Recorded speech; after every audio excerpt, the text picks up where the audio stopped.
Ante todo, buenas noches y muchas gracias a todos por asistir. Esta, como ustedes saben, es la conferencia inauguración de la Cátedra de Estudios Judíos Moses Mendelssohn, que es, hasta donde sabemos, la primer cátedra de estudios judíos de la Universidad de Buenos Aires. La historia de esta cátedra, muy brevemente, voy a solamente hacer una presentación, está relacionada con algunos proyectos de investigación en el marco de la Facultad de Filosofía y Letras, y por lo tanto el talante de esta cátedra, en este caso, está informado claramente por la Bildung de cada uno de nosotros, que también en este caso está infusionada por nuestra formación, sobre todo de filosofía. El nombre para la cátedra Moses Mendelssohn también es una elección en el marco de un acervo a disposición. Y en este caso, la afinidad electiva dirigida a Moses Mendelssohn guarda relación con una orientación de la cátedra que, sin ser una nota distintiva de la misma, sin embargo es eso, una orientación dirigida a la filosofía y dirigida sobre todo a ser más inspirada en las ciencias del espíritu que en los estudios culturales. Es decir, quizás, y esto lo digo en nombre propio, ya no comprometo como suelo comprometer a mis adláteres, quizás la figura judía en filosofía ha ocupado el lugar de la pura negatividad, una especie de último recurso posmoderno para hablar de lo otro y lo excluido, y no queremos eso. Lo que queremos es reponer un stock problemático y erudito y no convertirlo en un ejercicio constructivo. Dije demasiado ya. Por lo demás, tenemos el honor de que nada más y nada menos que la conferencia inaugural de la cátedra esté a cargo de la doctora Jimena Solé, que es una profesora investigadora importantísima, que viene trabajando, por ejemplo, la discusión entre Mendelssohn y Jacobi y problemas del idealismo alemán.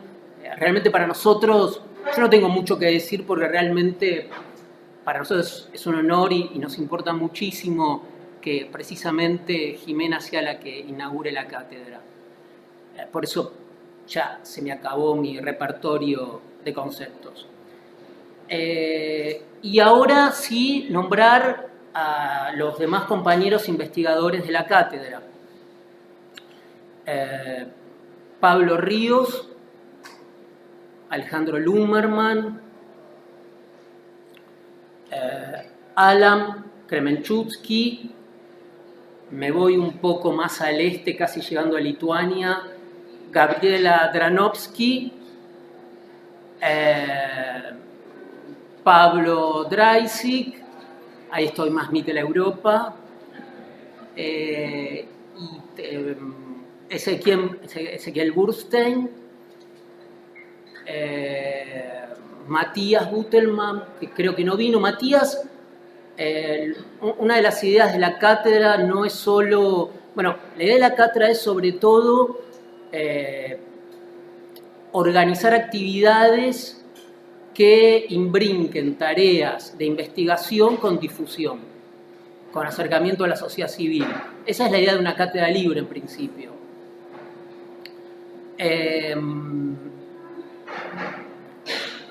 No me estoy olvidando de nadie, ¿no? Sí. El micrófono, acércatelo a la boca. Sí, y Sebastián Suez, por supuesto, perdón. Lo que pasa es que estaba en Lituania, irme hasta el canal de Suez era un ejercicio. Y contarles también que, y el tono de la cátedra, la orientación de la cátedra, creo que va a estar marcada sobre todo por las actividades planeadas y por las conferencias que tenemos programadas. Por ejemplo, Rodolfo Vicia yo creo que en julio en principio, va a dar una conferencia sobre un discípulo de Schoenberg, que fue Víctor Ullmann, y con eso reponer el tema de las discusiones en Viena y en Alemania acerca de la música, el dodecafonismo, etc. El profesor Walton, va a dar una conferencia sobre la emigración en entreguerras, sobre todo entre Gurwitsch y Alfred Schutz. Incluso el profesor Walton tenía ganas para el año que viene hacer un trabajo sobre Aida Eisenson-Kogan, a quien muchos de nosotros conocimos en la Academia Nacional de Ciencias. También José Galimidi, que no sé si está, va a hacer un trabajo sobre algunos problemas sobre la crisis del liberalismo en Alemania y Leo Strauss. Y por supuesto, Rodrigo Laham Cohen va a dar una conferencia o un seminario acerca de algunas discusiones entre eclesia y sinagoga en la antigüedad tardía, siglo II, siglo IX, yo creo especialmente reponiendo el tema de Salo Baron, aquel gran historiador, y su idea de una historia judía no lacrimosa. Algo más quizás me esté olvidando. Es el micrófono.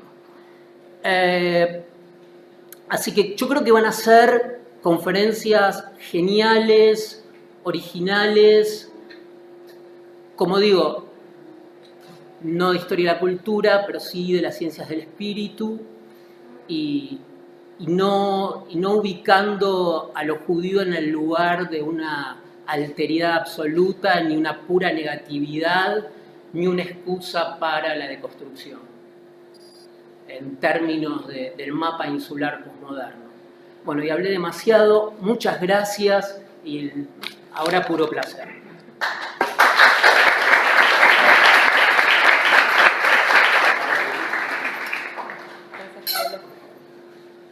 Bueno, yo voy a intentar hablar parada, de pie, así me ven, así también. Bueno, muchas gracias Pablo por la presentación, muchas gracias por su presencia y por esta invitación a inaugurar este espacio que promete ser muy interesante y sumamente intenso. Yo, es cierto, estudié a Mendelssohn, lo conozco como filósofo y como filósofo voy a presentarlo. Y también creo que es un muy buen gesto de apertura de una cátedra sobre estudios judíos, de haber invitado a una persona que no tiene origen judío, que no tiene ningún vínculo con esa tradición, más que el vínculo del estudio, ¿no? De haberme dedicado a estudiar a varias de sus figuras, como a Spinoza, o a Mendelssohn, o a Maimon. Vamos a hablar entonces de Mendelssohn y la Ilustración.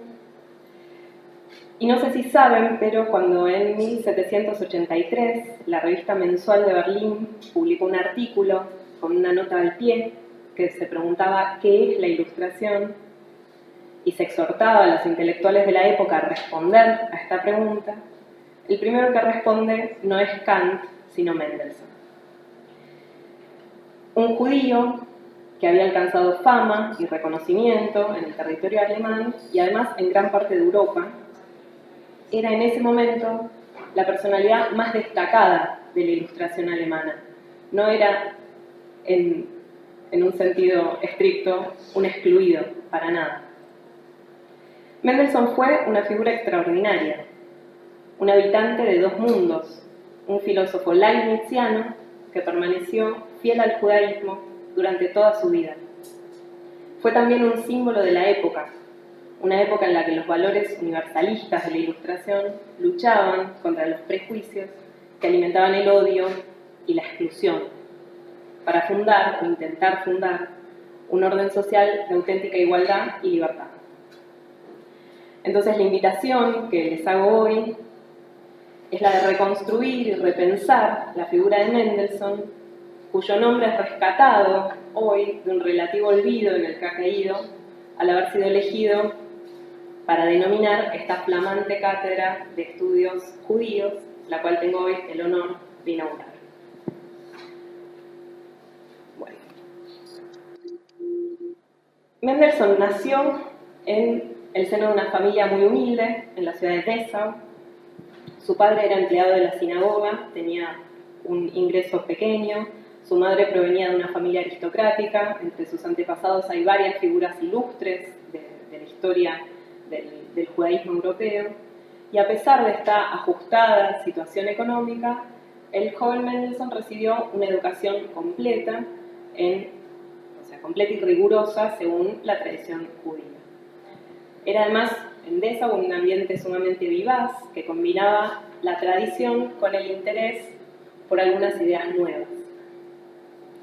En 1743, su maestro, David Frenkel, un joven rabino, fue nombrado rabino de la sinagoga de Berlín. Y el joven Mendelssohn, que tenía apenas 14 años, dejó la casa paterna y siguió a su maestro a la capital de Prusia. Eso es Berlín, un poco después de la época en que llegó Mendelssohn, pero para darse una idea. En Berlín se respiraba una atmósfera cosmopolita, una vida cultural intensa. 3 años antes de la llegada de Mendelssohn a Berlín, Federico II había sido coronado rey de Prusia. Este joven rey quería fomentar y difundir en su reino las nuevas ideas y valores de la Ilustración. Ese fomento de la Ilustración por parte del monarca se realizó principalmente mediante una serie de reformas en el sistema educativo, mediante una serie de ampliaciones en las libertades individuales. Había, de hecho, más libertad de expresión, más libertad de prensa, y mediante el ejercicio de una relativa tolerancia religiosa y el estímulo de otras instituciones ligadas a las ciencias y las artes. Sin embargo, sabemos que Federico II fue uno de los principales representantes de lo que conocemos como el despotismo ilustrado. Su figura se vio atravesada por todas las tensiones implicadas en la combinación del ejercicio autoritario del poder y la tendencia a introducir esta serie de reformas en vistas al bienestar de sus súbditos, en vistas a la emancipación del pueblo. La comunidad judía vivía según un código de leyes que tenían como resultado una compleja estratificación que otorgaba ciertos privilegios y ciertas libertades a los diferentes grupos. Según un censo que se realiza el año que Mendelssohn llega a Berlín, vivían allí 333 familias. La población total de judíos era de 1.945 personas. La situación legal de la comunidad judía no atravesó grandes cambios durante el reinado de Federico. Sin embargo, como Federico emprendió diferentes guerras durante su reinado y necesitaba dinero para costear esos gastos, y la comunidad judía era un elemento importante en la economía del reino, le permitía cobrar impuestos y le permitía tener ingresos, frecuentemente realizó excepciones y permitió la actividad comercial con mayor libertad. Y por eso Prusia se transformó en un destino deseable, en el que era posible, o sea, deseable para los judíos europeos, en el que era posible desarrollar sus actividades económicas.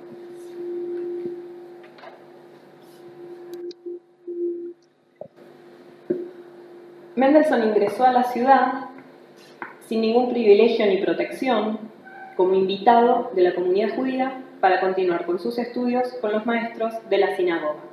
Estas imágenes son de la antigua sinagoga de Berlín, la parte exterior y la parte interior, y allí es donde Mendelssohn estudió.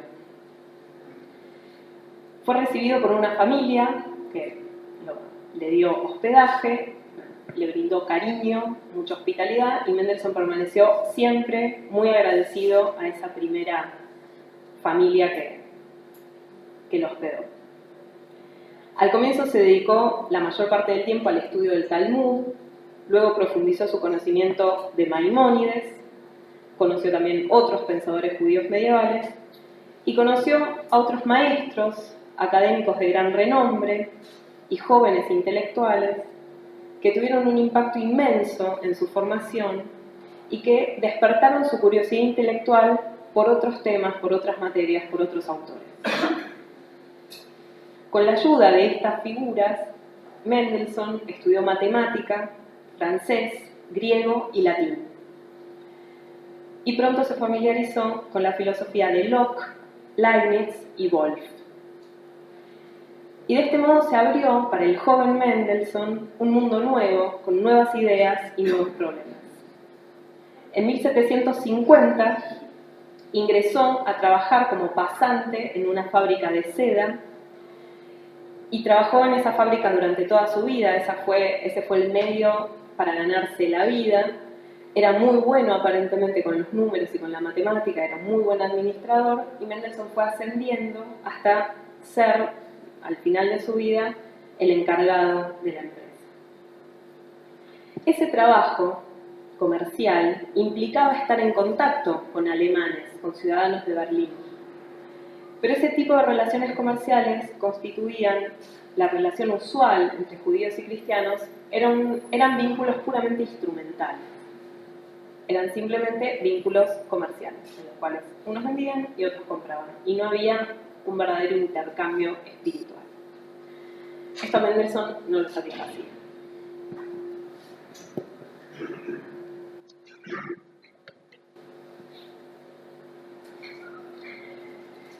Mendelssohn conoció a Lessing probablemente sobre un tablero de ajedrez, cuando ambos tenían 24 años.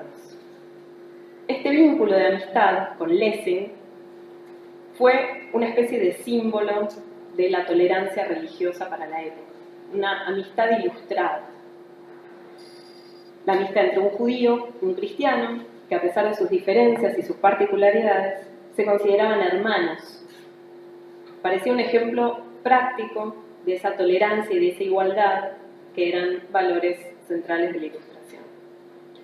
Pero además, la relación con Lessing fue fundamental para su carrera, porque este nuevo amigo estuvo involucrado directamente en los primeros proyectos de escritura filosófica de Mendelssohn.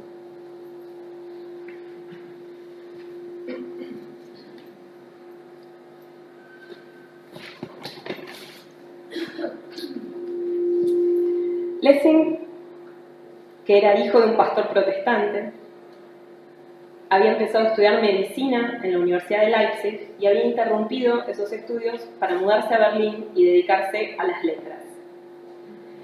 Cuando se conocen, Mendelssohn ya era, con 24 años, un filósofo formado. Conocía a los filósofos de la época, los había leído, los había estudiado, y la conversación entre ellos debe haber descubierto numerosos intereses en común. De hecho, pocos meses después de este primer encuentro, en una carta que escribe Lessing a Michaelis, le habla de Mendelssohn, elogia a su nuevo amigo por sus habilidades en matemáticas, en lenguas, en filosofía, en poesía, conseguidas sin ninguna instrucción formal, o sea, de un modo totalmente autodidacta, y añade: su honradez y su espíritu filosófico me permiten considerarlo de antemano un segundo Spinoza, con quien se igualará en todo salvo en sus errores. La comparación de Mendelssohn con Spinoza es a primera vista sorprendente. Spinoza, un judío excomulgado, autor de una doctrina considerada atea y peligrosa, era desde hacía décadas el blanco de un sostenido ataque por parte de los filósofos y los teólogos cristianos. Spinoza era el filósofo maldito, el príncipe de los ateos, y sin embargo Mendelssohn y Spinoza compartían el mismo origen. Habían recibido la misma educación, ambos habían querido, además, traspasar los límites del gueto para dejar su impronta en la filosofía secular. De hecho, desafiando el anatema que desde hacía más de un siglo prohibía a los judíos leer sus escritos, Mendelssohn ya lo había estudiado, había leído Spinoza. Spinoza y su filosofía fue uno de los intereses compartidos con el joven Lessing.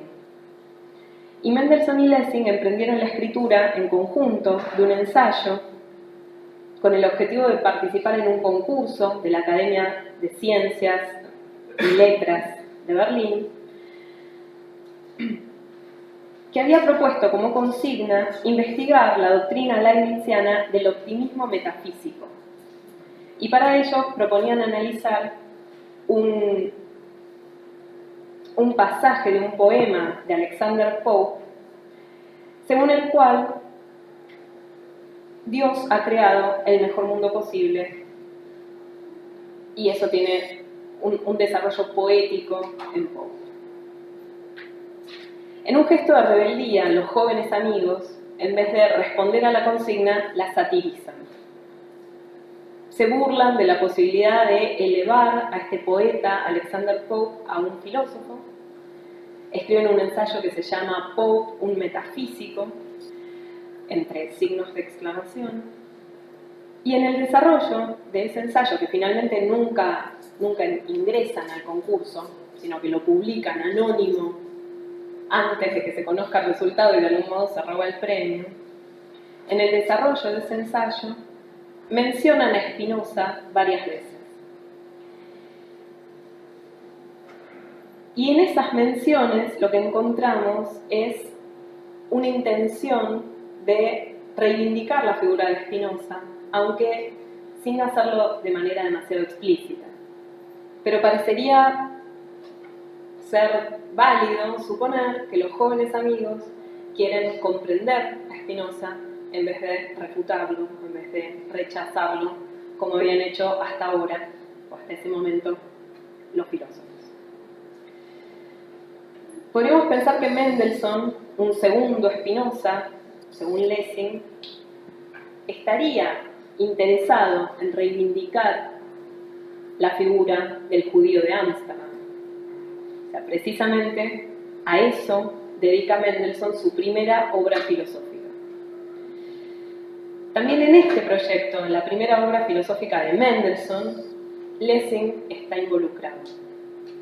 Según la anécdota que cuenta el hijo, Lessing le presentó a su amigo un tratado, le prestó un tratado de Shaftesbury, probablemente el moralista, para que lo lea. Cuando Mendelssohn se lo devuelve, le dice que le gustó, pero que creía que él podía también escribir algo así. Entonces, a lo cual Lessing le dice, bueno, hacelo. Y poco después, Mendelssohn le entrega un manuscrito que contiene 3 diálogos en alemán que dejan a Lessing maravillado. Lessing decide imprimir el texto, lo lleva a su editor, y cuando algunas semanas más tarde Mendelssohn quiso saber qué le había parecido el texto, su amigo lo sorprende con un ejemplar impreso, anónimo, bajo el título Diálogos filosóficos. Esa es la portada de los Diálogos filosóficos. Se publican en 1555. esta obra, Mendelssohn despliega su recuperación de Spinoza. Y lo hace en el contexto de un llamado a los alemanes a valorar su propia filosofía y a abandonar la constante imitación de los franceses, cuya galantería y superficialidad, dice Mendelssohn, los volvían incapaces de mantener la atención necesaria para los debates metafísicos. La verdadera filosofía, dice Mendelssohn, se encuentra en Leibniz y Wolff, auténticas cabezas metafísicas alemanas. Entonces, es en conexión con esa reivindicación de la filosofía alemana que Mendelssohn recupera a Spinoza. Miren lo que dice. Escribe Mendelssohn: ¿a qué grado de perfección ha sido conducida la filosofía por Leibniz y Wolff y varios de sus discípulos? Los alemanes pueden estar muy orgullosos de sí mismos. Sin embargo, de nada sirve atribuirles más de lo que es justo. Permítanos confesar que también alguien que no era alemán, que además no era cristiano, esto es, que Spinoza, ha tenido una gran participación en este avance de la filosofía. Spinoza aparece reivindicado como una figura central de la historia de la filosofía, porque su sistema cumple una función fundamental. Funcionó como el eslabón necesario para pasar de la filosofía de Descartes a la filosofía de Leibniz. Y así Mendelssohn hace de Spinoza una especie de héroe trágico. Antes de que fuera posible abandonar la filosofía cartesiana, dice Mendelssohn, para pasar a la leibniziana, fue necesario que alguien se despeñara en el inmenso abismo que yacía entre ellas. Fue Spinoza quien tuvo que cumplir ese infeliz destino. Tenemos que celebrar entonces y honrar este sacrificio porque sin él, sin Spinoza, la filosofía jamás hubiese podido ampliar sus límites. Sin Spinoza no hubiesen existido ni Leibniz ni Wolff, padres y fundamentos de la Ilustración alemana. Mendelssohn defiende además dos tesis interpretativas que apuntan a recuperar aspectos positivos de la doctrina de Spinoza. O sea, hace una relectura del spinozismo. Y en primer lugar argumenta que Spinoza es el verdadero inventor de la doctrina de la armonía preestablecida. Dice que está en Spinoza antes que en Leibniz y que Leibniz la habría tomado de él. Y en segundo lugar, sostiene que el universo metafísico de Spinoza, esta sustancia absolutamente infinita, en la que existen infinitos modos, caracterizada por la inmanencia, ese universo metafísico puede ser entendido como uno de los infinitos mundos posibles que existen en la mente del dios leibniziano antes de la creación efectiva del mundo. Estas dos tesis acerca de Spinoza tienen la clara intención de acercar a Spinoza con Leibniz. O sea, de alguna manera, la recuperación que hace Mendelssohn del spinozismo es mediante una relectura que lo vuelve, que le quita los aspectos que hasta ese momento habían sido considerados como peligrosos o como heréticos. Así leído, Leibniz y Spinoza podían ser fundamento de lo que era la metafísica de la Ilustración.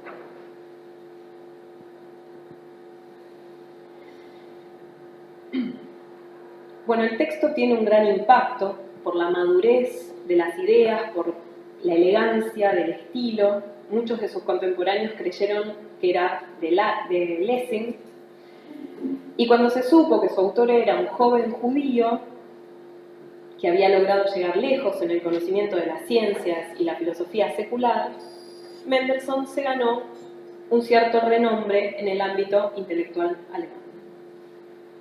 Lessing abandonó Berlín poco después y sin embargo la amistad entre ellos perduró, se escribieron cartas toda la vida y estuvieron siempre en contacto.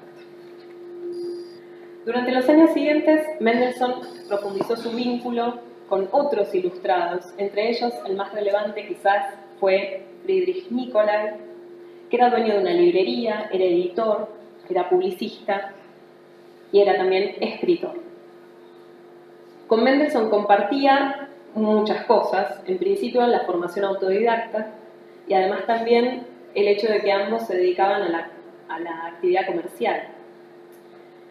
Ambos participaban también de las reuniones de un café intelectual que se había fundado en Berlín, que fue una de las primeras asociaciones de este tipo que existieron en Berlín, que contaba con más o menos 100 miembros y que se juntaban una vez por mes, aparentemente alrededor de una mesa de billar, a escuchar presentaciones y a debatir ideas.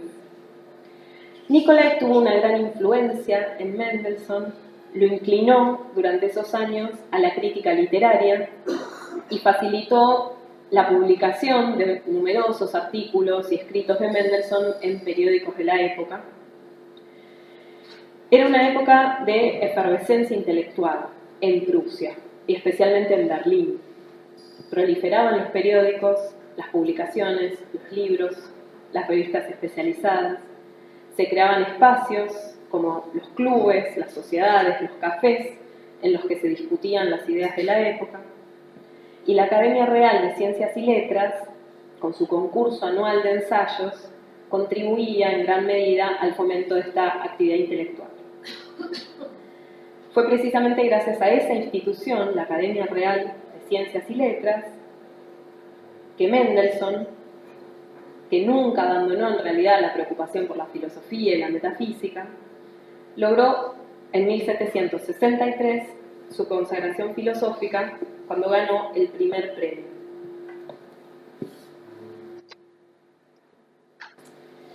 Pero antes digamos algo acerca de su vida familiar, personal. Esta es Fromette Guggenheim, con quien Mendelssohn se casa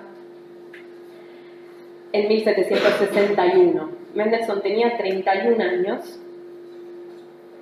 Al parecer fueron sus amigos y su empleador quienes le insistieron para que buscara una mujer y le recomendaron a Fromette, que era una joven de 24 años de Hamburgo que estaba todavía soltera porque su padre, que tenía una situación económica frágil, no había logrado reunir el dinero de la dote. Mendelssohn viajó a Hamburgo para conocerla y desde Hamburgo le escribe una carta a su amigo Lessing contándole que conoció a Fromette y le dice: cometí la imprudencia de enamorarme a los 30 años. Según la anécdota, que no sé bien por qué a mí me gusta mucho, cuando se conocen por primera vez, Fromette ve al filósofo y retrocede un poco espantada, quizás ante la figura entrada en años y no muy apuesta de Mendelssohn. Entonces parece que Mendelssohn se acerca a ella y le cuenta una historia y le dice que el matrimonio entre ellos estaba arreglado desde el cielo y que en ese momento su espíritu solicitó ser él quien llevara la joroba que estaba en realidad destinada a ella. Y apenas escucha esta historia, parece que Fromette lo abraza y se transforma en su mujer, se casan y tuvieron 10 hijos, de los cuales sobrevivieron 6, que para la época es un montón, y aparentemente fueron muy felices toda la vida. Bueno, volvamos al ensayo ganador del premio de la Academia. El tema propuesto en 1763 para el concurso era el problema de si las verdades metafísicas y los primeros principios de la teología natural y de la moral eran susceptibles de la misma evidencia que las verdades matemáticas. Y en caso de no serlo, ¿cuál era la naturaleza de su certeza? La respuesta de Mendelssohn fue afirmar que la matemática y la metafísica comparten un mismo método y comparten también un mismo grado de certeza. Ese método que comparten es el análisis de conceptos, que busca hacer claro y explícito todo lo que en los conceptos se encuentra oscuro e implícito. Mendelssohn compara este procedimiento de análisis con el uso de una lupa, mediante la cual las partes imperceptibles se vuelven bien visibles. Según Mendelssohn, entonces, la evidencia es posible en ambas ciencias, tanto en matemática como en metafísica, y si la metafísica permanece más oscura que las matemáticas, esto es por la naturaleza de sus objetos. A lo largo de este ensayo, entonces, Mendelssohn argumenta a favor de la posibilidad de adquirir una certeza plena acerca de la existencia de Dios y de todos los atributos divinos que constituyen los principios de la teología natural y de la moral.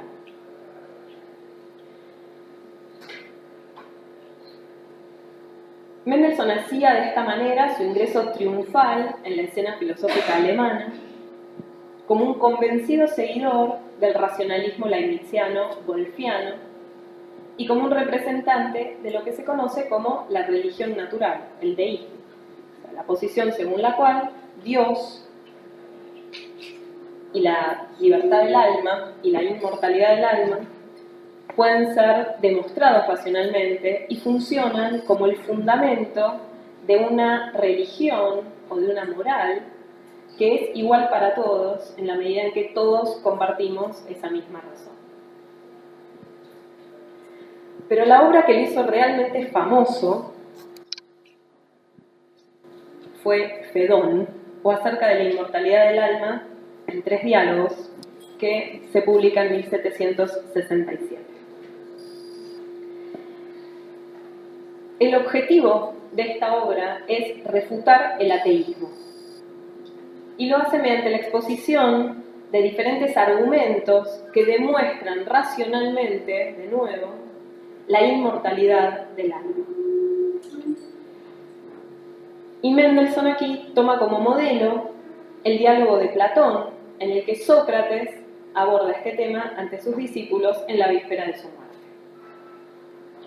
A lo largo de 3 diálogos, Mendelssohn habla él claramente a través de Sócrates, para demostrar la inmortalidad del alma y fundamentar de ese modo una moral completamente basada en la razón.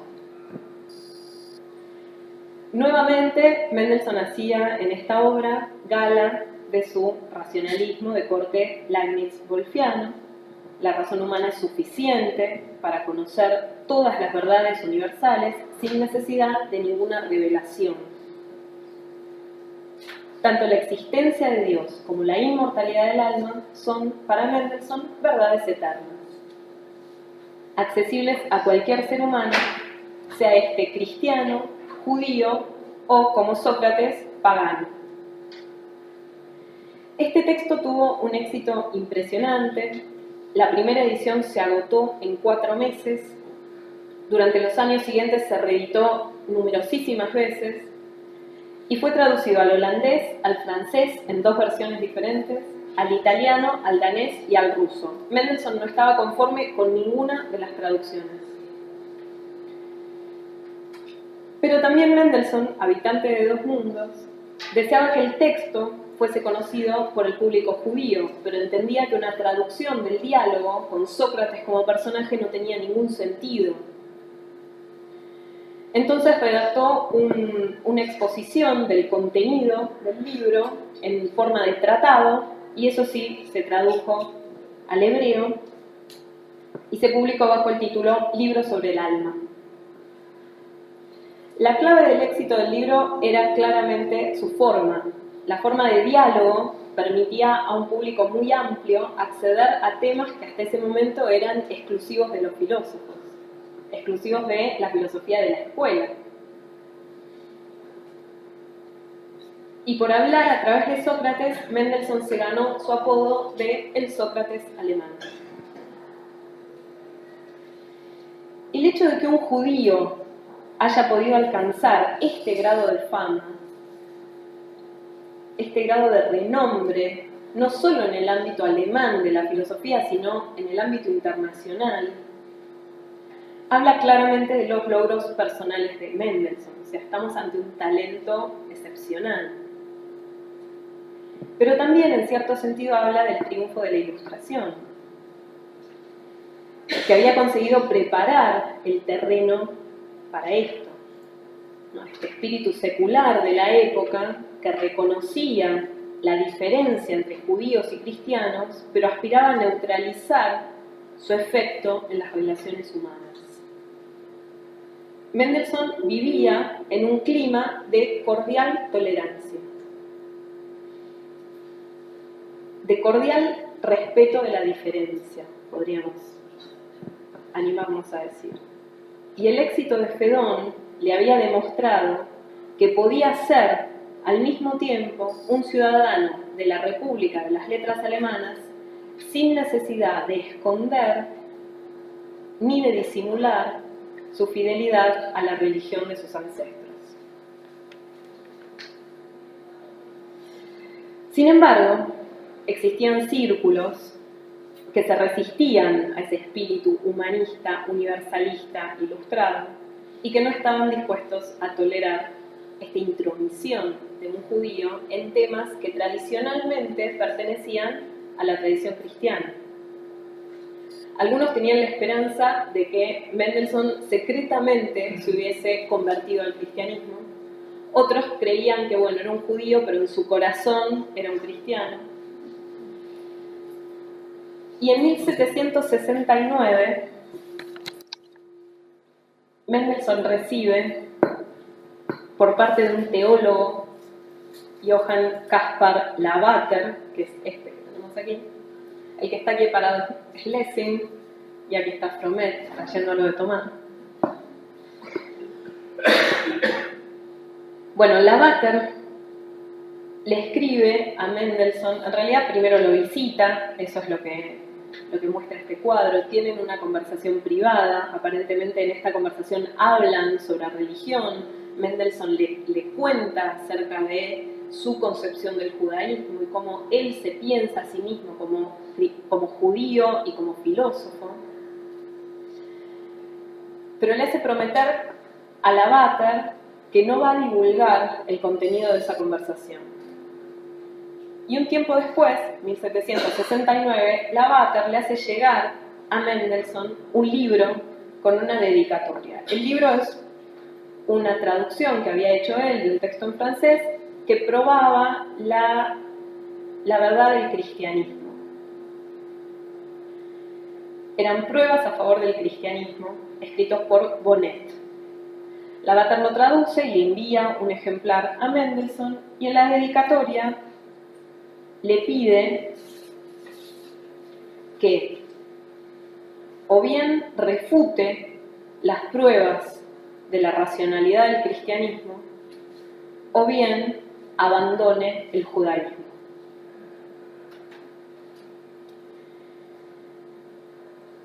Luego de analizar la situación y pensar cuidadosamente, o sea, se conservan algunos borradores de las cartas que Mendelssohn le hubiese enviado y no envía,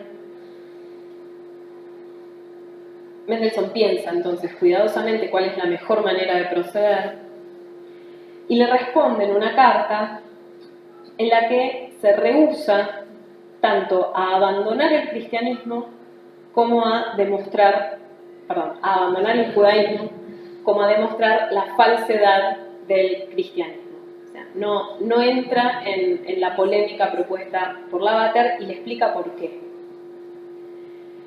Lo primero que sostiene es que sus investigaciones acerca de la racionalidad del judaísmo vienen de larga data y que él está totalmente convencido de que el judaísmo es verdadero. Y si bien reconoce que al igual que en todas las religiones existen también en el judaísmo algunos elementos introducidos por manos humanas, ciertos abusos, dice que acerca del núcleo fundamental del judaísmo se encuentra completamente convencido. La carta se dedica entonces a explicar sus motivos para no entrar en una polémica religiosa, y Mendelssohn esgrime motivos de tres clases: religiosos, filosóficos y motivos ligados a su condición civil. En primer lugar, en cuanto a sus motivos religiosos, Mendelssohn explica que el judaísmo no exige a nadie que haya nacido fuera de la ley judía que viva según ella, que su religión no manda convertir a nadie y que por lo tanto la controversia sobre religión no sirve de ningún propósito.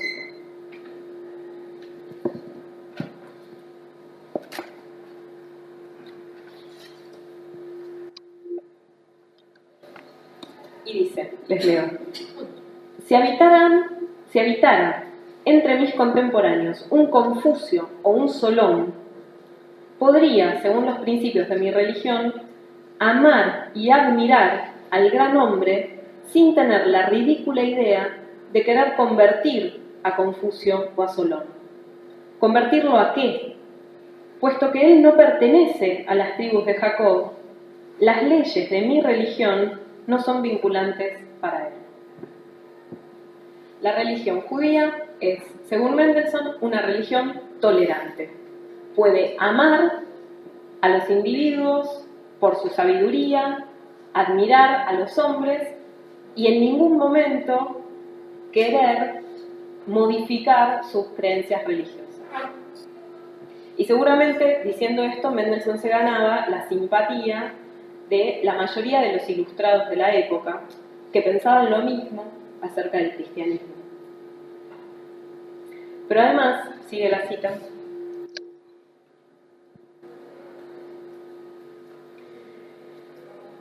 y en cuanto a las enseñanzas, con Solón o Confucio, pronto llegaríamos a un acuerdo.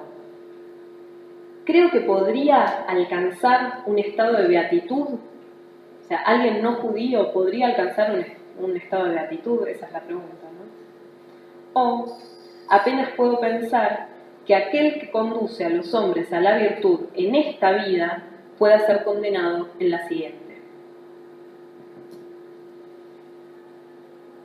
En toda esta cita resuenan las campanas de la Ilustración, o sea, resuena la idea de que hay en las religiones un núcleo de verdad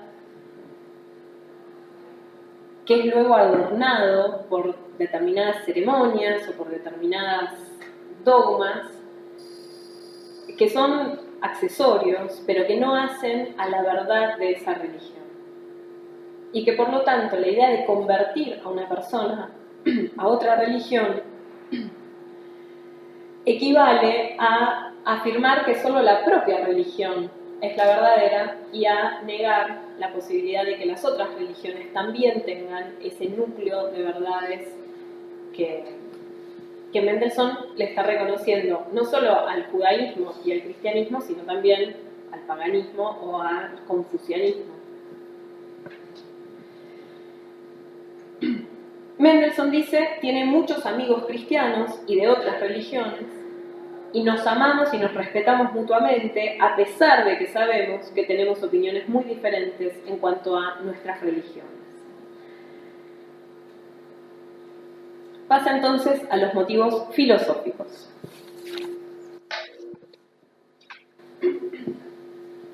Y aquí Mendelssohn hace explícito uno de los principios más fundamentales, íntimamente ligados a su concepción de la Ilustración.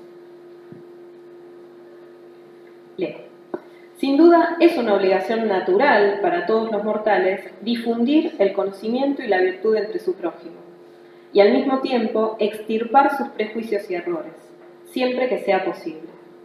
En este sentido, algunos creen que es la responsabilidad de tales mortales refutar públicamente las creencias religiosas que consideran erróneas. Pero no todos los prejuicios son igualmente perjudiciales. Y por lo tanto, no todos los prejuicios que creemos, que percibimos entre nuestros semejantes, deben ser tratados de la misma manera. Algunos prejuicios, dice Mendelssohn, se encuentran directamente vinculados con la felicidad del género humano. Y esos hay que tolerarlos. Los prejuicios que van en contra de la felicidad del género humano son los que deben ser atacados, extirpados inmediatamente por todos los que se consideren amigos de la humanidad. Esos prejuicios, esos errores que perturban la paz mental, que perturban la tranquilidad de los hombres y de su prójimo, que sirven para ahuyentar toda semilla de la verdad y de la bondad, esos deben ser perseguidos. Y Mendelssohn los nombra, son el fanatismo, la misantropía, el espíritu de la persecución, la frivolidad, el hedonismo y el pensamiento licencioso. Sin embargo, estos prejuicios que no son perjudiciales también existen. En ocasiones, dice Mendelssohn, las opiniones de los hombres, que consideramos erróneas, se encuentran demasiado lejos del mundo práctico, son demasiado teóricas como para considerarlas directamente peligrosas, y sin embargo son la base de sus sistemas morales. Refutar esos prejuicios públicamente, dice Mendelssohn, sería como desenterrar los cimientos de un edificio sin haber asegurado antes la estructura. Por lo tanto, él no está dispuesto a derrumbar los cimientos de la moralidad antes de que el prójimo, antes de que el pueblo esté en condiciones de aceptar un fundamento verdadero en su lugar.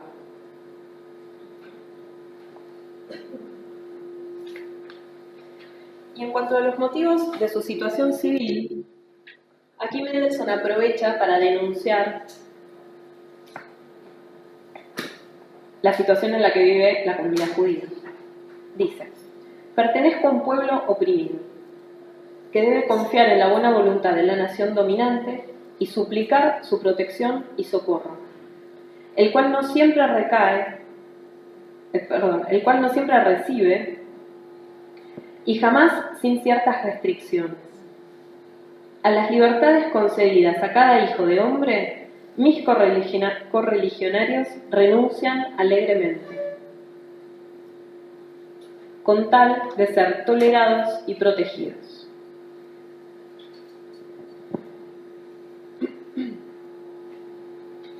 Y Mendelssohn hace referencia aquí, le está escribiendo a Lavater, a las leyes que impiden el ingreso de los judíos a la ciudad donde vive Lavater, que es Zúrich. Entonces se pregunta, bueno, en Zúrich no me permitirían ni siquiera ir a visitar a mi amigo. Y en cambio en mi ciudad, en Berlín, nos permiten residir y nos permiten desarrollar nuestras actividades. Por eso continúa. Cuán agradecidos deberían estar mis correligionarios a la nación dominante que los incluye en el amor universal de la humanidad y les permite sin obstáculos orar al Todopoderoso según las formas de sus padres. En el estado donde vivo, gozan de un grado de libertad sumamente respetable. ¿Deberían entonces no ser reacios a criticar la religión de la mayoría dominante?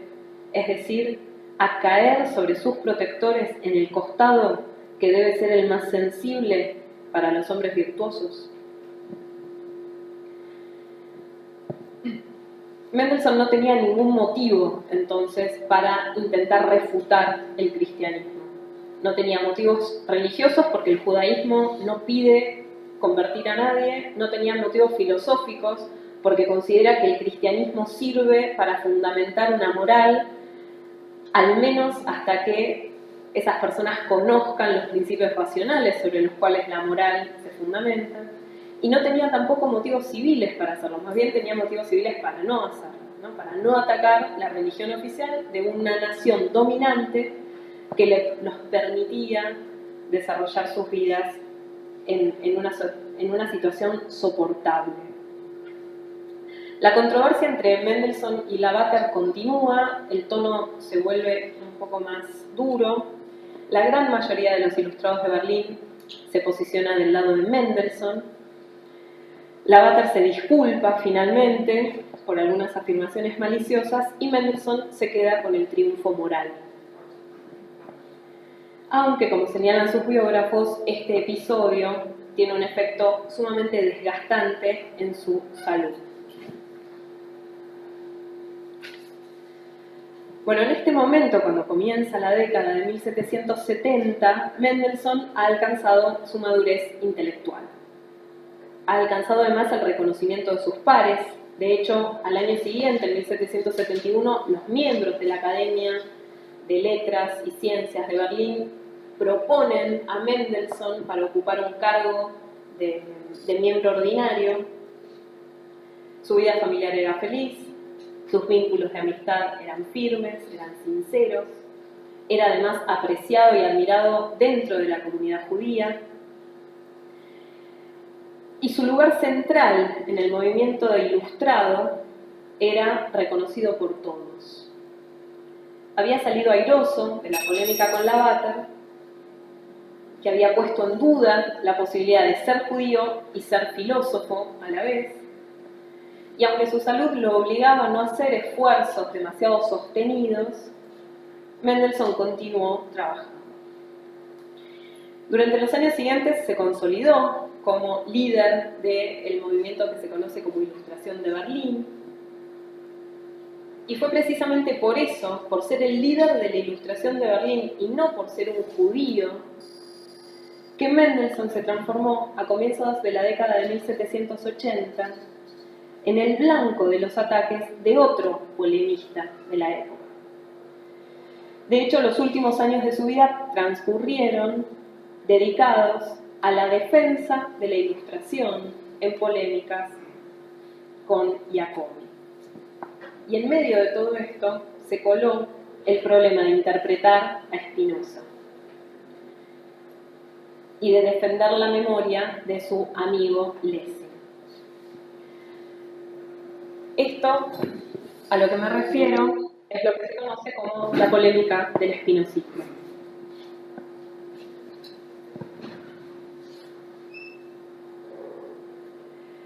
En 1781, Lessing murió y Mendelssohn perdía a su más querido amigo,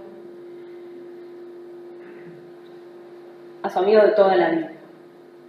Algunos años más tarde, en 1783, Mendelssohn recibe en su casa de Berlín la visita de Elise Reimarus, que había sido una íntima amiga de Lessing y que quería conocerlo.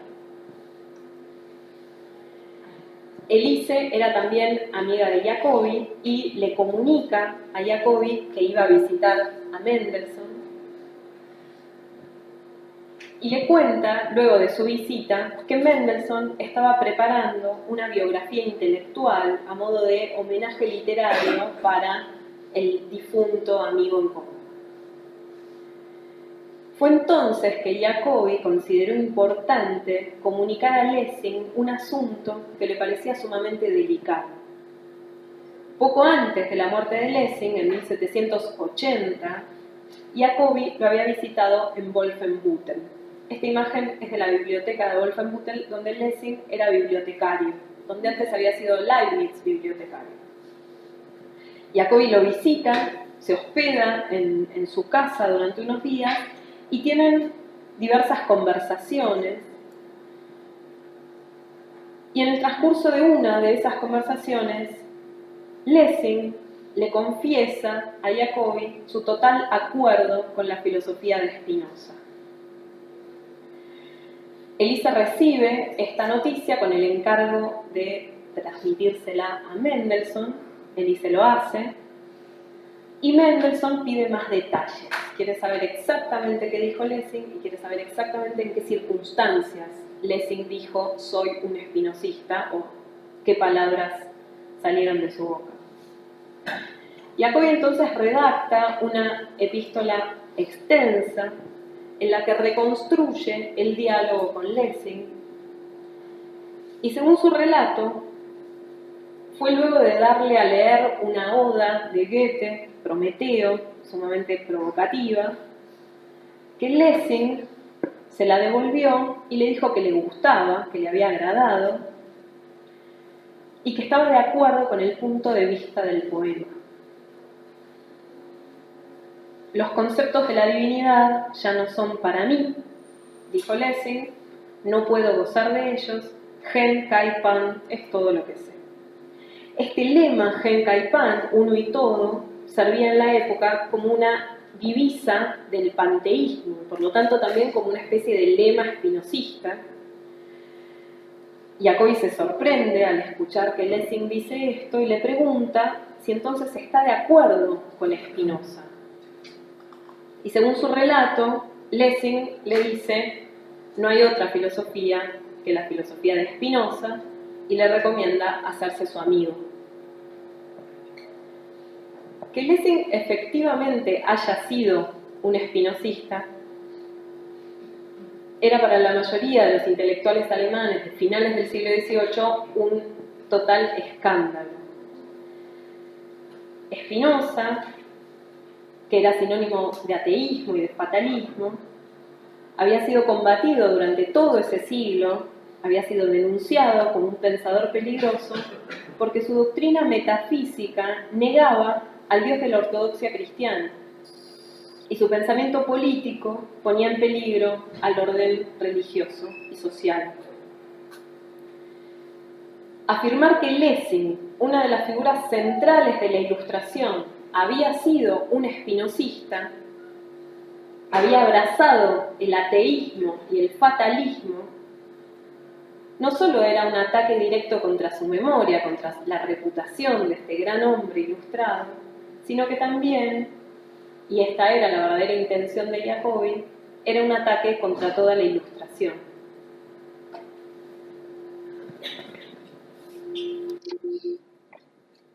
Efectivamente, según Jacobi, el espinosismo es el producto más coherente de la razón humana.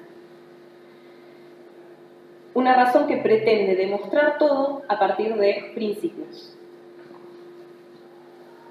Es por haber adherido a este principio, a ni hilo ni el fit, nada proviene de la nada, que Spinoza, dice Jacobi, tuvo que aceptar que no existe, no puede haber un Dios creador, un Dios que produce el universo desde la nada, y tuvo que postular la existencia de una causa inmanente del universo. Es por eso que el espinosismo es un ateísmo. Esta causa inmanente del universo no se parece en nada al Dios de las religiones tradicionales. No tiene entendimiento, no tiene voluntad, no crea, sino que produce infinitamente en sí, no se distingue de su creación. Pero además, por aplicar la explicación causal a todos los ámbitos de la realidad, o sea, por intentar explicar todo a partir de su causa, Spinoza tuvo que aceptar que el universo está compuesto de cadenas causales infinitas. Todo tiene una causa. Cadenas causales gobernadas por la necesidad, por un determinismo férreo que Jacobi identifica con fatalismo. O sea, el sistema de Spinoza no solo excluye la existencia del Dios, del teísmo, o sea, del Dios personal, trascendente, bueno, creador, sino que además niega la libertad humana. En el transcurso del diálogo con Lessing, que ya había dicho que no gozaba de las ideas, de los conceptos ortodoxos de la divinidad, que prefería conceptos nuevos, afirma también que no desea ninguna voluntad libre. O sea, Lessing se muestra como un defensor de las conclusiones a las que conduce el espinosismo. Y la propuesta de Jacobi es simplemente la de abandonar el ámbito de la filosofía y mediante un salto mortal aterrizar en el ámbito de la fe. Solo mediante la fe, según Jacobi, es posible conocer a Dios, conocer la existencia de Dios, conocer nuestra libertad y conocer la existencia del mundo. Entonces, la ilustración contra la que Jacobi dirigía su ataque era también la ilustración a la que Mendelssohn había adherido.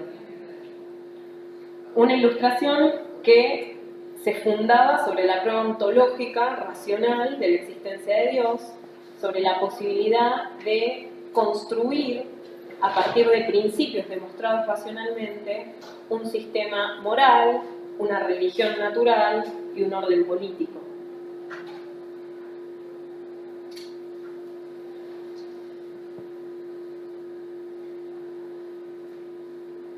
Todo esto es lo que Mendelssohn había desarrollado tanto en el ensayo sobre la evidencia de las ciencias metafísicas como en su libro Fedón, y también en otra de sus obras principales, que aparece ese mismo año, que es Jerusalén. Según la posición de Mendelssohn en Jerusalén, el fin del Estado es el bienestar de los ciudadanos, el cual no implica únicamente su supervivencia terrenal, sino también su perfeccionamiento espiritual, o sea, la felicidad de los hombres. Y para ello, para fomentar esa felicidad, el Estado tiene que favorecer el desarrollo de la religión natural. Porque la religión natural establece racionalmente los fundamentos de la felicidad humana y entonces garantiza que el fin del Estado se cumple.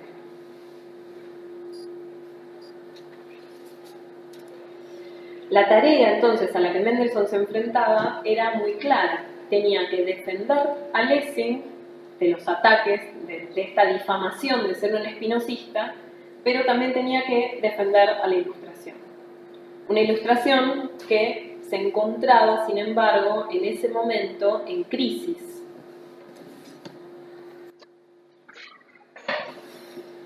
Que el proyecto Ilustrado se encontraba en crisis era innegable.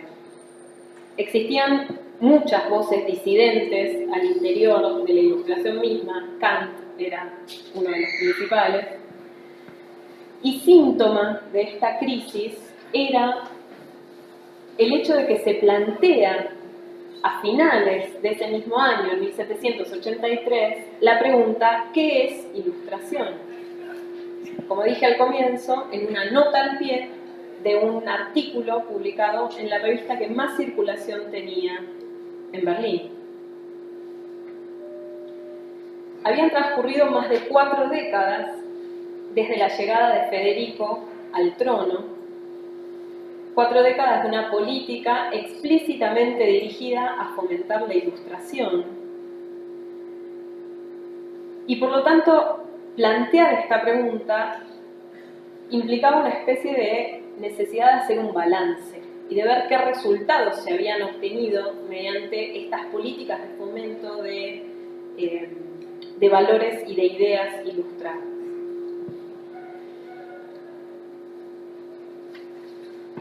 Como se sabe, Kant responde, Mendelssohn también. La respuesta de Kant es muy conocida. Kant dice: Ilustración es la salida de los hombres de la minoría de edad, una minoría de edad autoculpable. Hay que atreverse a pensar por uno mismo. Y Mendelssohn da una respuesta muy diferente. Mendelssohn presenta el término Ilustración como un término nuevo en el lenguaje que todavía no tiene un significado fijo, y lo vincula con otros 2 términos, el término de formación, que en alemán es Bildung, y cultura, Kultur. La formación, la cultura y la ilustración, dice Mendelssohn, son modificaciones de la vida social. Son efectos del empeño y del esfuerzo de los seres humanos por mejorar su situación social.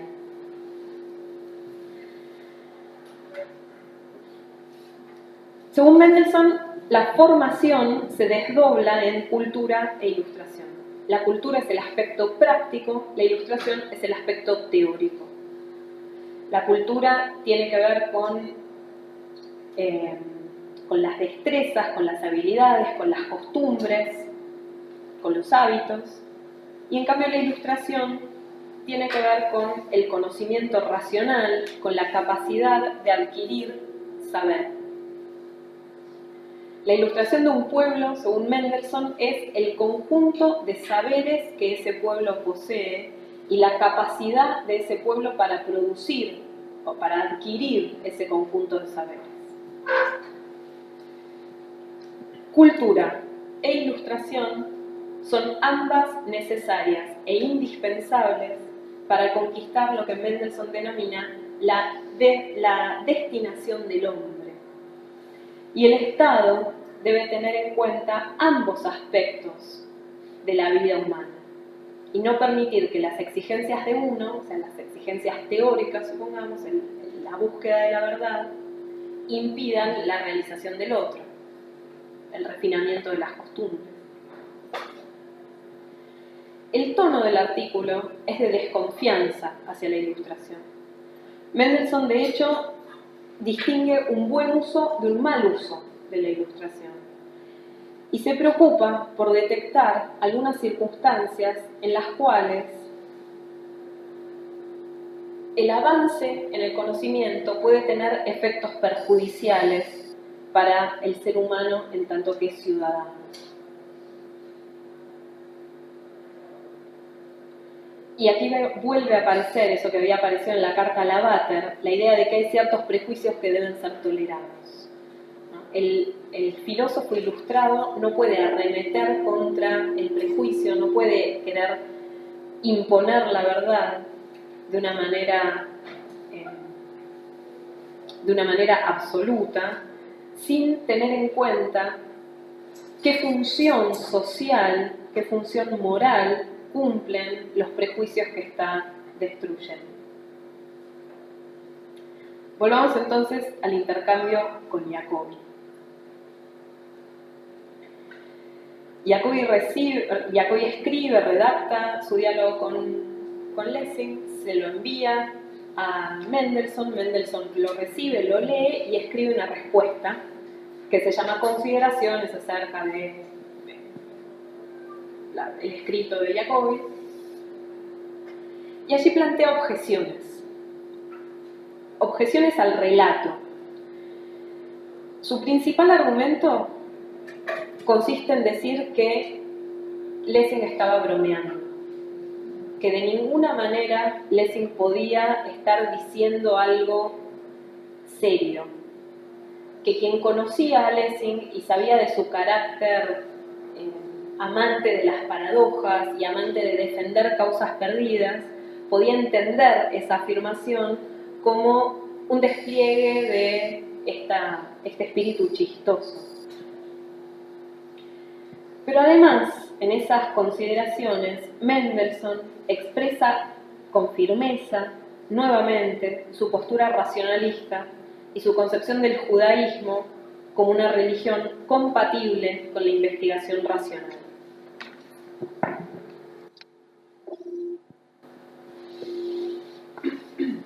Frente a esa estrategia del salto mortal que proponía Jacobi, o sea, Jacobi proponía abandonar la filosofía y dar un salto mortal a la fe, Mendelssohn escribe: el filósofo cristiano, o sea, Jacobi, puede entretenerse burlándose del naturalista, sugiriéndole cuestiones dudosas que, como los fuegos fatuos, atraen su atención de un rincón a otro y escapan siempre a sus garras firmes.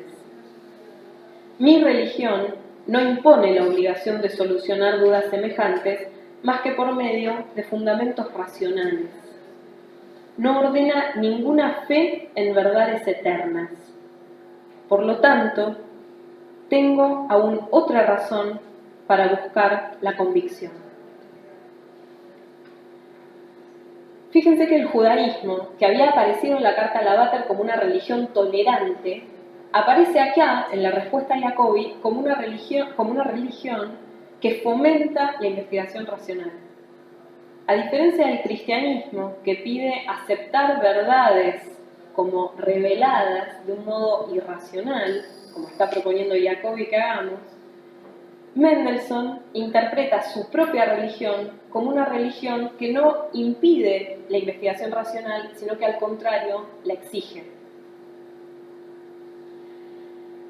Jacobi demora su respuesta, está mal de salud, tiene un montón de problemas, y entre tanto Mendelssohn prepara una refutación del espinosismo y ha tomado la decisión de publicarla, incluirla en un libro que estaba preparando.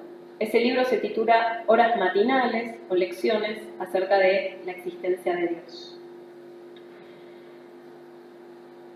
En ese libro, Mendelssohn intenta, en primer lugar, mostrar que el espinosismo puede ser refutado, o sea que no es verdad lo que dice Jacobi, esto de que el espinosismo es el producto más coherente de la razón humana, sino que puede ser refutado y muestra cómo se puede refutar.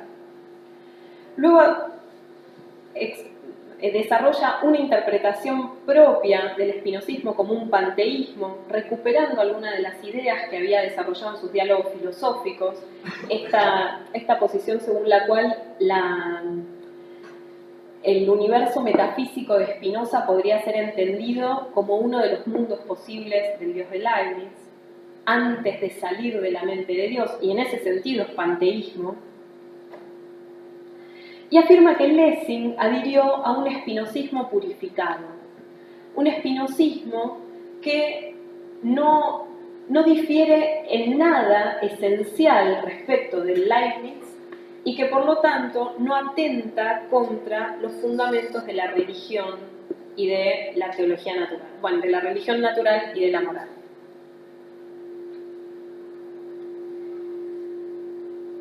Pero no solo había que defender a Lessing, también había que defender a la Ilustración. Lo que Mendelssohn tenía que mostrar entonces era que la razón, con su pretensión de demostrarlo todo, no conducía a los resultados inaceptables que Jacobi decía que conducía, o sea, no conducía ni al ateísmo ni al fatalismo. Y aquí Mendelssohn está dispuesto a reconocer que la especulación filosófica abstracta, abstrusa, difícil, puede conducir a veces a conclusiones insostenibles. Y la solución, según Mendelssohn, es orientarse con lo que él llama el bon sens, el buen sentido, el sentido común, o a veces también lo llama sano entendimiento humano, que cumple esa función de evitar que la razón especulativa pierda el rumbo cuando se encuentra sumergida en las sutilezas del argumento metafísico. Entonces, cuando la especulación parece conducir demasiado lejos, el sentido común debe orientarla.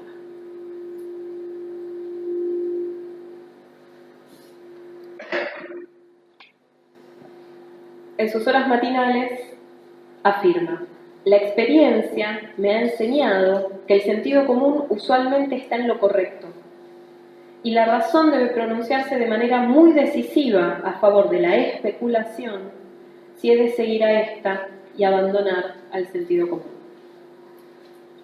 De este modo, Mendelssohn excluye la posibilidad de un conflicto entre la razón y los principios de la moral y la religión.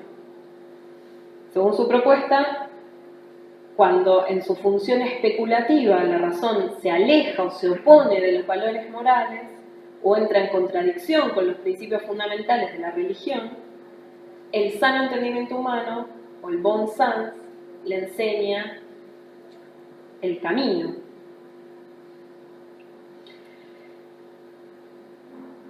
Mendelssohn creyó que con esto sería suficiente y espera ansioso la aparición del libro para que ponga fin al asunto. Entonces le comunica a Jacobi que esté atento al próximo catálogo de la Feria del Libro porque va a aparecer su libro en el cual refuta al espinosismo. Jacobi, por su parte, que ya hacía 2 años que estaban intercambiando cartas, ¿no? Ida y vuelta de Berlín a Düsseldorf, Jacobi, o sea, un intercambio en el cual había habido varios momentos de incomprensión. Jacobi teme que Mendelssohn lo presente en su libro como un defensor del espinosismo. Y entonces se decide a ir él también a la imprenta, recopila las cartas y las da a publicar. Cuando salen de la imprenta las horas matinales de Mendelssohn, a principios de octubre de 1785, Mendelssohn arma un paquete y se lo envía a Jacobi por correo. Pero a los pocos días recibe él una encomienda de Düsseldorf que contenía ya editado, ya impreso, el volumen titulado Cartas sobre la doctrina de Spinoza al señor Mendelssohn. Los libros aparecen simultáneamente y esto genera un escándalo en la época.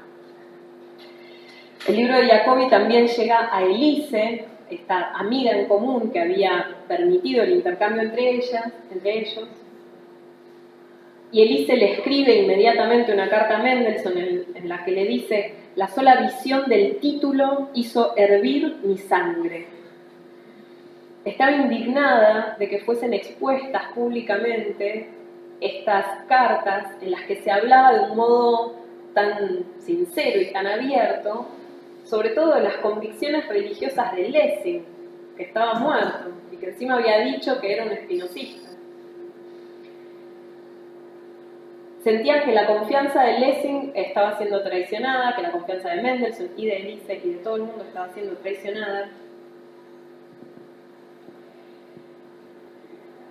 Pero el escándalo que generan estos libros hace que el espinosismo de Lessing y la cuestión de la interpretación correcta de Spinoza y el problema de los límites de la ilustración, los límites de la razón y hacia dónde conduce la razón que especula, se transformaran en el centro de un debate sumamente complejo que involucró a todas las personas, a todos los filósofos prominentes de la época. Tuvo además un impacto muy profundo.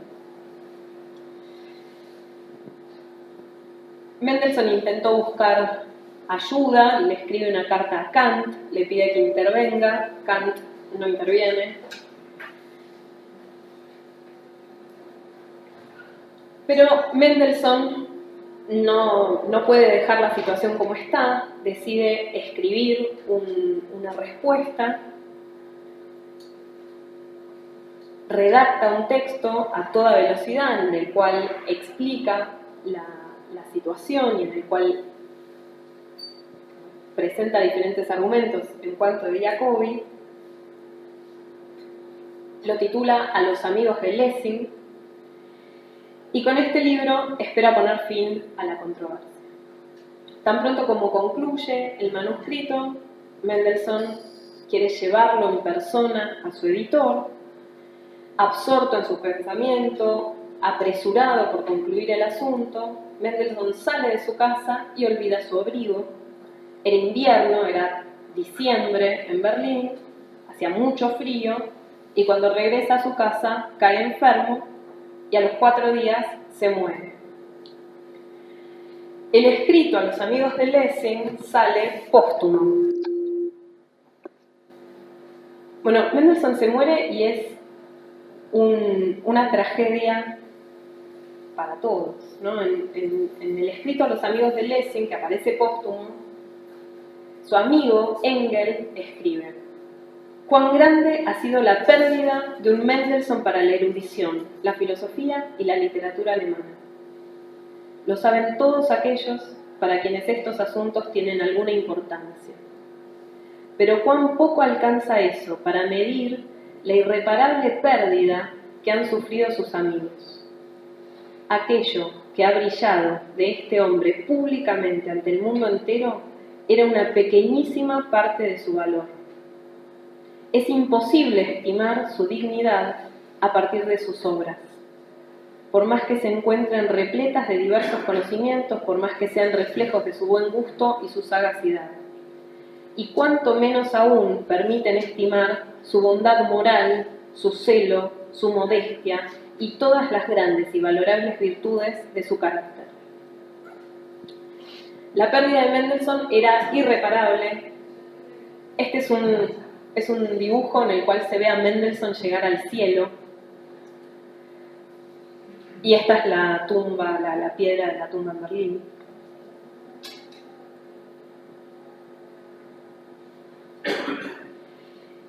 Y en la continuación de este prólogo, Engel afirma que la causa inmediata de la muerte de Mendelssohn fue precisamente la misma que originó este escrito.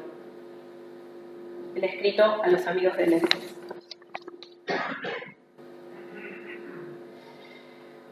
La causa que originó el escrito fue la controversia con Jacobi. La necesidad de Mendelssohn de defender a la Ilustración. Mendelssohn era presentado y es celebrado como un mártir de la Ilustración, como alguien que se sacrifica a sí mismo por la verdad de su proyecto filosófico. Y efectivamente a los amigos de Lessing despliega esta última defensa de la Ilustración, defiende la memoria de su amigo Lessing, reafirma su lectura del espinosismo como una doctrina compatible con la religión y la moral, vuelve a declararse un convencido defensor de la filosofía de la Ilustración, y si bien se presenta a sí mismo como un convencido, como un gran admirador de las demostraciones de la metafísica,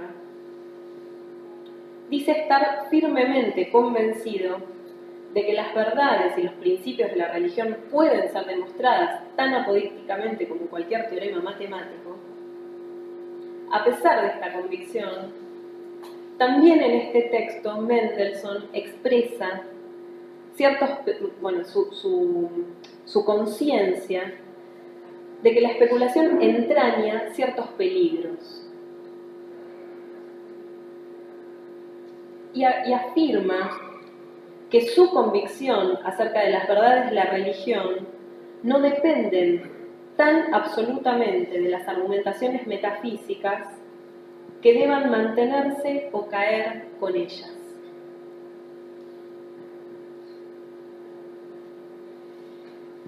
En efecto, el sano entendimiento humano, esta facultad que de la cual Mendelssohn ya había hablado en la polémica con Jacobi, un entendimiento que no ha sido corrompido por los engaños y la sofistería, dice Mendelssohn, accede a la verdad, aprehende la verdad de un modo directo. Y es a partir de esta reflexión que Mendelssohn dice que no importa el grado de ilustración que tenga una persona, o sea, no importa la cantidad de saber que haya acumulado durante su vida, sea cual sea ese grado alcanzado, posee suficiente capacidad, suficiente oportunidad y suficiente fuerza para convencerse de las verdades de la religión natural. Y da como ejemplo el argumento de un groenlandés que una bella mañana camina sobre un glaciar con un misionero cristiano que ve brillar la aurora entre las montañas y que le dice: contempla, hermano, el sol naciente, qué bello debe ser el que ha realizado esto. Ese argumento que conduce a la certeza de la existencia de Dios, Mendelssohn lo toma para sí y afirma que todo el mundo es capaz de este tipo de certeza. Y dice Mendelssohn, esta es la última cita. Esta conclusión natural, infantil incluso, posee para mí la evidencia de un principio y un axioma de la geometría. y el poder victorioso de una demostración irrefutable. Esa experiencia ante la aurora, ante la salida del sol en un glaciar, que un hombre bruto, sin ninguna educación, toma como evidencia cierta de la existencia de un Dios bueno. Para Mendelssohn es una conclusión tan cierta y tan evidente como una demostración irrefutable. Bueno, llegamos aquí al final de esta recorrida. La propuesta era repensar a Mendelssohn, ¿no? Y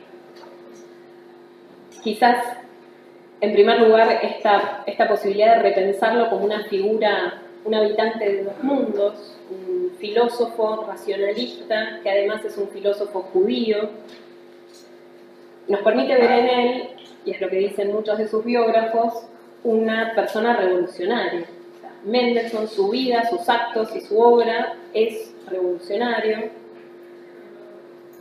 porque lo que Mendelssohn logra es fusionar esa herencia judía con la filosofía de la época y borrar de alguna manera esa frontera entre ambas culturas, ¿no? Construir un horizonte intelectual amplio en el cual es posible para él vislumbrar otra clase de ciudadanía.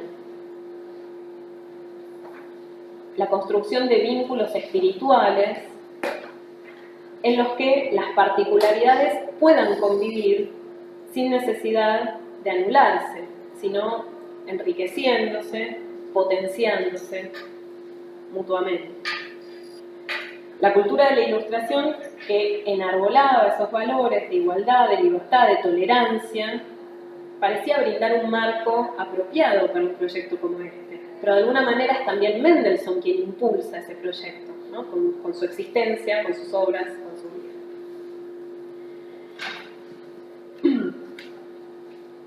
Y quizás también podamos repensar la figura de Mendelssohn, y esto es algo... es quizás una de las conclusiones que yo me propongo a las que yo llego luego de armar esta presentación. Y lo que podemos es intentar repensar su lugar en la Ilustración. O sea, claramente Mendelssohn fue una figura central de la Ilustración. Ciertamente fue un filósofo racionalista. Estuvo convencido de esa capacidad de la razón de fundar una religión natural, una moral, un orden político justo hasta el final de su vida. Y sin embargo, vemos tanto en su artículo sobre la Ilustración como en su respuesta a Jacobi la disposición de Mendelssohn de pensar tanto los peligros a los que puede conducir el puro conocimiento racional como los peligros a los que puede conducir el ataque irreflexivo de prejuicios. Y un esfuerzo que a veces parece ambiguo, pero que quizás también podemos pensar de una manera positiva, por incorporar otra facultad, este buen sentido, este sano entendimiento humano, esta especie de razón no corrompida, como la verdadera fuente de la verdad, ¿no? Y una verdad que además está entonces accesible a todos, que no hace falta saber latín ni matemática para acceder a ella, y que, si bien parece traicionar ese racionalismo que esperamos que Mendelssohn defienda hasta a ultranza, que lo transformaría en un auténtico ilustrado, quizás traicionando eso, Mendelssohn sea un auténtico ilustrado, buscando este universalismo, esta posibilidad igual para todos de acceder a las verdades que son las importantes, o sea, las que fundamentan la religión natural, la moral, la política. En ese sentido, me parece que repensar a Mendelssohn hoy nos enfrenta a un pensador netamente político. La preocupación de Mendelssohn es el orden social, la construcción de una nación, la construcción de una ciudadanía, y en todas sus obras ese es el hilo problemático que me parece que nos lega. Eso es todo. Muchas gracias.